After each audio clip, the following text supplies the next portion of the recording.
Olha, aviãozinho. Eu não quero. Essa menina precisa de biotônico para abrir o apetite. Ela não come nada. Ô mãe, tem alguma coisa pra comer? Eu tô com fome. Mas menina, faz meia hora que a gente acabou de almoçar. Meu Deus, o saco sem fundo. Essa adolescente ainda vai me levar à falência. Ai, amiga, tô brigando com a balança. Não sei mais o que fazer. Acho que eu vou viver de alface.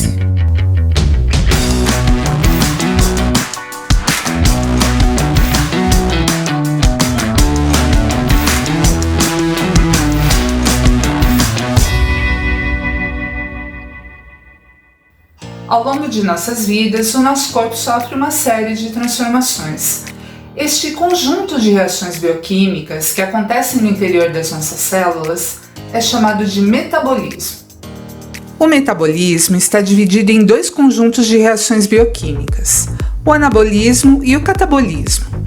O anabolismo são reações que são relacionadas à construção do nosso organismo e à reparação de danos nas células. E o catabolismo, que são reações relacionadas à degradação de substâncias para obtenção de energia.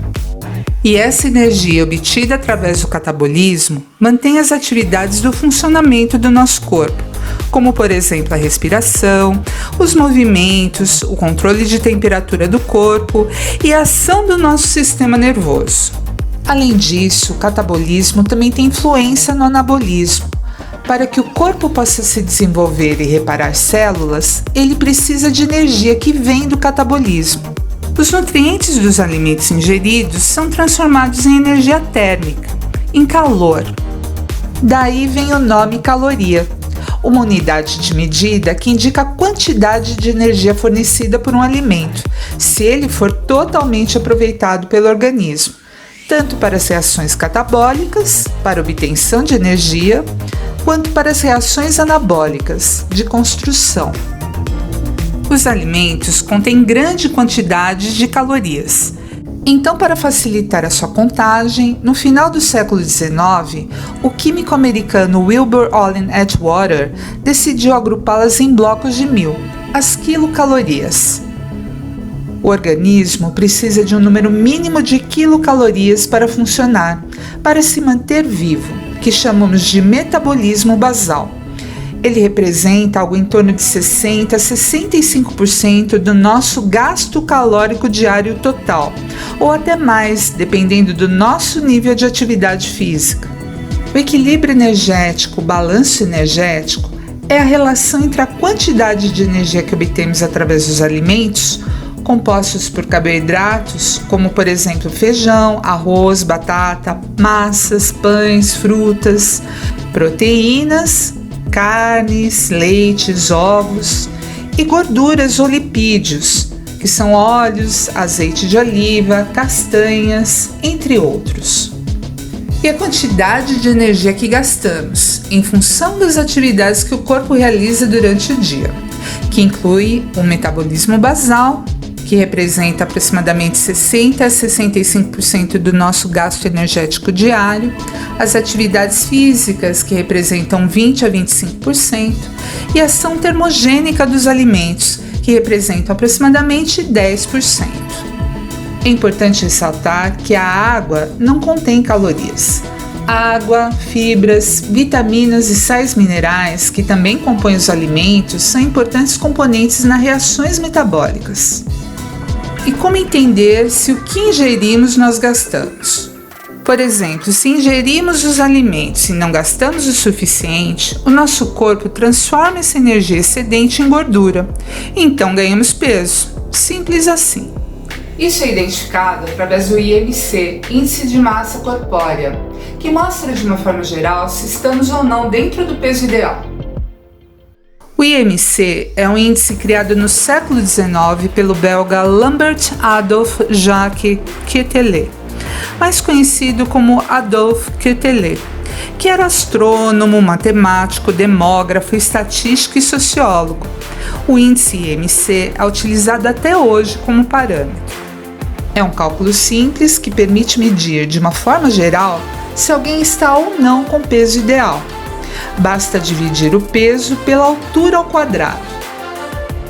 Por exemplo, o IMC de um indivíduo que tem 80 quilos e tem 1,80 m é 24,7. Segundo a Organização Mundial da Saúde, este IMC é considerado normal. A pessoa é classificada como obesa se tem um IMC acima de 30. Lembro que isto é apenas um parâmetro. Para um cálculo exato, é preciso considerar outros detalhes, como massa óssea, massa muscular. Isso é feito através de exame de bioimpedância ou adipometria, por exemplo. O meu objetivo aqui não é dar dicas de como ganhar ou perder peso. Para isso, você precisa buscar a orientação de um nutricionista. A minha intenção é apenas mostrar como alguns mecanismos de controle funcionam. Então vamos lá. A primeira coisa que precisamos entender é o nosso consumo diário de energia total. Isso varia muito de pessoa para pessoa, em função de sexo, idade, altura, peso e nível de atividade física. Esta fórmula para o cálculo da necessidade energética diária ela é um pouco complexa. Eu vou deixar a fórmula aqui na descrição e também vou deixar um link para o cálculo automático da fórmula. Só como exemplo geral, um homem adulto gasta em torno de 2.000 a 2.500 quilocalorias. Já um atleta consome algo em torno de 4.000 quilocalorias. Sabendo a necessidade energética diária, você consegue controlar a quantidade de quilocalorias ingeridas nos alimentos. Existem tabelas que indicam a quantidade de quilocalorias de cada alimento, que são obtidas através de estudos realizados em laboratórios, como por exemplo a Tabela Brasileira de Composição de Alimentos, a TACO, cujo link eu vou deixar na descrição. Também existem diversos aplicativos que podem ser instalados no seu smartphone para ajudar no controle diário. Vimos até aqui como identificar a quantidade de energia obtida através dos alimentos. Para o controle de quilocalorias gastas com as atividades físicas, um mecanismo que pode ser usado no seu dia a dia, ou especificamente durante um exercício físico, é um relógio que é um monitor cardíaco, também chamado de frequencímetro. Esse tipo de relógio pode medir a frequência cardíaca através de um sensor em contato com o pulso, ou através de uma fita torácica transmissora. Além de mostrar a frequência de batimentos cardíacos, você pode ver também a quantidade de quilocalorias gastas. Quanto maior o esforço físico identificado pelo aumento no batimento cardíaco, mais quilocalorias você perde. Antes de você começar a fazer exercícios físicos, seria interessante você saber a sua frequência cardíaca em repouso e a sua frequência cardíaca máxima. A frequência cardíaca é o número de batimentos do coração por minuto. O coração do indivíduo sedentário bate em torno de 60 a 80 vezes por minuto. A frequência cardíaca máxima é o esforço máximo do seu coração dentro de uma zona de segurança. Existem vários trabalhos propondo uma fórmula global para cálculo da frequência máxima, mas sempre eles estão sendo contestados. A fórmula mais conhecida é a de Carbonen, que é 220 menos idade. Então, a frequência máxima de uma pessoa de 50 anos seria de 170 batimentos por minuto. Isso é só para dar um parâmetro inicial. O ideal é fazer um teste ergométrico para melhor avaliação. Com base na frequência cardíaca máxima, podemos identificar a intensidade que vamos colocar no exercício. A intensidade está relacionada com a perda de quilocalorias. Então, inicialmente, para um gasto de quilocalorias de forma saudável, o treino leve a moderado deve estar entre 50% a 70% da frequência cardíaca máxima. Seguindo aquele nosso exemplo inicial, para uma pessoa de 50 anos, os batimentos cardíacos durante o exercício físico devem estar entre 85 a 127,5 batimentos por minuto. Lembro que isso serve apenas como um parâmetro preventivo, pois depende muito da condição física. Exercícios físicos moderados representam de 20 a 25% do gasto energético diário. 15 estudos realizados em 17 nações diferentes com mais de 500 mil de pessoas mostraram que inatividade física, má alimentação, fumo, consumo excessivo de álcool e obesidade são responsáveis por 60% das mortes prematuras em todo o mundo. E com base no resultado desses 15 estudos, foi conduzido um outro estudo num período de 34 anos pela Harvard e publicado em 2018 pela American Heart Association, mostrando que a adoção de 5 hábitos saudáveis de estilo de vida podem aumentar significativamente a nossa expectativa de vida. 1. Exercícios regulares. Mínimo de meia hora de exercícios físicos moderados por dia. 2. Adoção de uma dieta alimentar saudável, com priorização de alimentos in natura ou minimamente processados. 3. Não fumar. 4. Consumir pouco álcool, no máximo 150 ml de vinho para mulheres e 300 ml de vinho para homens, por dia. 5. Não ficar acima do peso. Índice de massa corpórea, IMC, abaixo de 25, que é o peso considerado normal. E veja aqui as tabelas de conclusão desse estudo. Sem a adoção desses 5 hábitos, as mulheres com 50 anos teriam uma expectativa adicional de vida de 29 anos. E com a adoção desses 5 hábitos, a expectativa de vida adicional aumenta para 43,1 anos, isto é, um aumento de aproximadamente 14 anos. E para homens de 50 anos, a expectativa adicional de vida sem os 5 hábitos inicialmente seria de 25,5 anos. Com os 5 hábitos, isso subiria para 37,6 anos, um aumento de aproximadamente 12 anos na expectativa adicional de vida. Já é sabido que a privação de alimentos pode ativar um mecanismo de autodefesa nas células que garantem a elas maior longevidade. Este mecanismo é chamado de autofagia. Em 2016, o biólogo japonês Yoshinori Oshumi ganhou o Prêmio Nobel graças às suas descobertas sobre a autofagia, que é um processo de reciclagem celular. Em uma situação de estresse, como por exemplo o jejum, para sobreviver, a célula passa a comer as suas partes internas, degradando primeiro tudo o que ela tem de ruim. Quanto mais o mecanismo funciona, maior a faxina interna. O jejum induz a autofagia e, consequentemente, a autofagia induz a longevidade.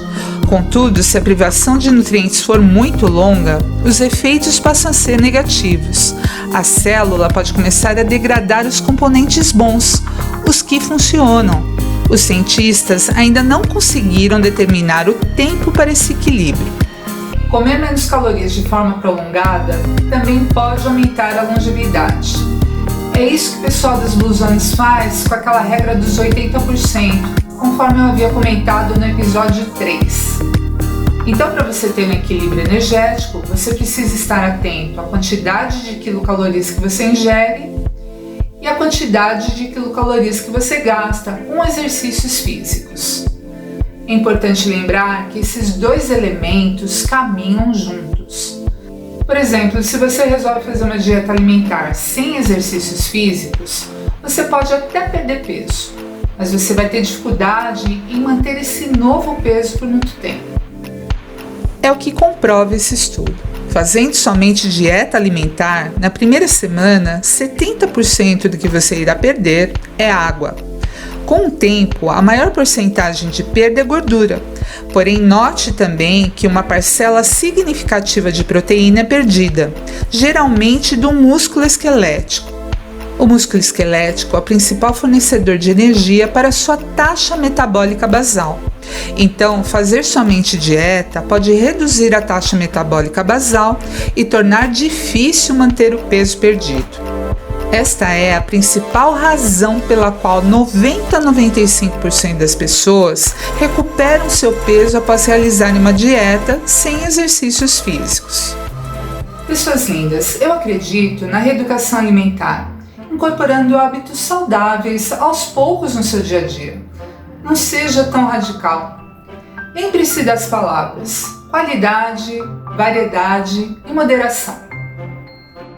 Coma de tudo em porções menores, mais vezes ao dia. Substitua alimentos ruins com químicos e conservantes por alimentos menos processados, in natura.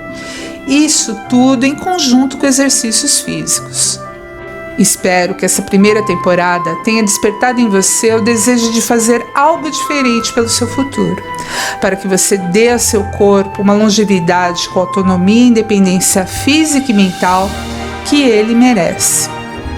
Eu gostaria de terminar esse episódio e esta temporada com uma frase de Albert Einstein. Viver é como andar de bicicleta. É preciso estar em constante movimento para manter o equilíbrio. E use todo esse conhecimento adquirido para você se manter em movimento e encontrar o seu equilíbrio. E se você curtiu esse episódio, dá um joinha nele para promover o projeto. Aí não se esqueça, se inscreva aqui no canal, clica lá no sininho para receber as notificações, compartilhe esse conhecimento com outras pessoas e viva mais e melhor. Um grande beijo e até a segunda temporada.